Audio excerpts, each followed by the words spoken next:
Сәлем достар, бүгін сіздермен бірге өте оңай, өте тез жасалатын плов жасайтын боламыз. Қызып тұрған майымызға ең алдымен етімізді турап қосып, жақсылап қып-қызыл етіп қуырып аламыз. Одан кейін үстіне пиязымызды да қосып жақсылап қуырып аламыз. Содан кейін барып үстіне осындай сәбізімізді қосып, оны да жақсылап қуыратын боламыз. Сәбіздердің түріне менбемеңіздер, себебі олар өте үлкен, аттың басындай болып кетті. Кешірім сұраймын, бірақ мен өте асығыс жасап жатырмын тамақты.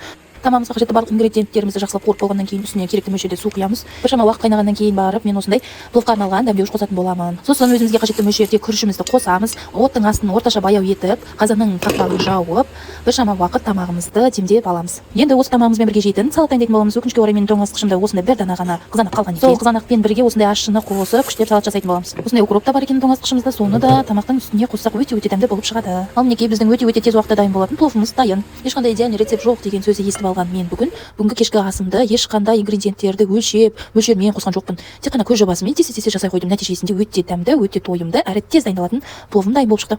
Барлық үйдің балалары осындай деп ойлаймын. Қазір тамақтың ішін олар мың рет қопаратын болады. Мен сәбізін жемеймін, мен укропын жемеймін, мен етті жемеймін деп. Сондықтан укропты жейтін адамға ғана қосатын боламын.